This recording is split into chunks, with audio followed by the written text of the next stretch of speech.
बिस्मिल्लाहिर्रहमानिर्रहीम। अस्सलाम वालेकुम। आप देख रहे हैं Musarrat cooking channel. Musarrat cooking channel में आज जो मैं आपके साथ रेसिपी शेयर कर रही हूँ वो है चिकन शवारमा, जो खाने में बहुत मज़े का है। आइए फिर अपनी रेसिपी स्टार्ट करते हैं। 1 टेबलस्पून नमक, 1 टेबलस्पून ज़ीरा पाउडर, 1 टीस्पून हल्दी, 1 टीस्पून अदरक का पाउडर, 1 टीस्पून कश्मीरी मिर्च, 1 टीस्पून ऑर्गेनो और 1 टीस्पून प्याज का पाउडर। अगर आपके पास नहीं है तो आप इसको स्किप भी कर सकते हैं। 3 टेबलस्पून टिक्का मसाला, 1 टीस्पून काली मिर्च, टेबलस्पून लेमन जूस, 1 टेबलस्पून सिरका, 2 टेबलस्पून ऑयल, 1 टीस्पून लहसुन का पेस्ट, 4 टेबलस्पून दही, 2 किलो बोनलेस चिकन। इसको इस साइज़ के पीसीज में कट करवा लेना है। आगे फिर स्टार्ट करते हैं।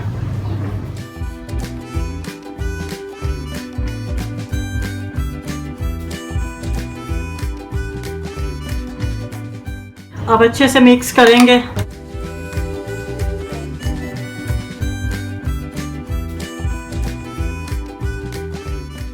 अब हम चिकन को मैरिनेट करेंगे।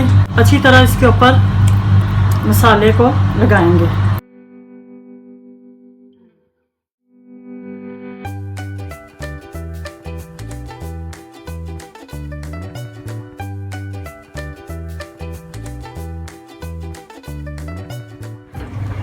चिकन हमारा मैरिनेट हो गया है। अब इसको हम 2 घंटे के लिए फ्रिज में रखते हैं। मिलते हैं फिर इंशाल्लाह 2 घंटे के बाद। चिकन को मैरिनेट किए हुए 2 घंटे हो गए हैं। अब हम इसकी तैयारी की तरफ चलते हैं।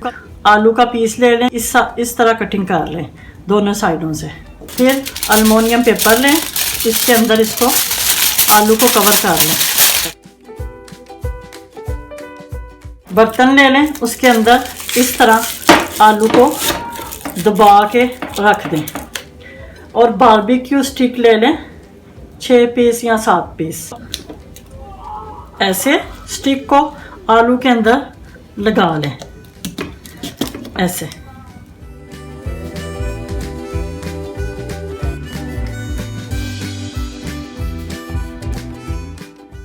अब चिकन को इन स्टिक के ऊपर ऐसे लगाएं,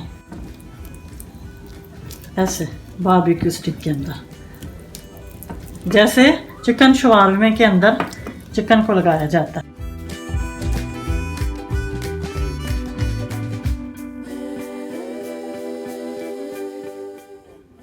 चिकन शवारमा हमारा रेडी है। प्याज हमने इसलिए ऊपर रखा है ताकि चिकन जो है ना, जब हम इसको काटें तो वो ठीक तरह कट जाए। शवारमे को 180 डिग्री पर ओवन में हम कुक करेंगे। हमारा मज़ेदार लजीज चिकन शवारमा रेडी है। खुद भी खाएं, फैमिली फ्रेंड के साथ भी शेयर करें।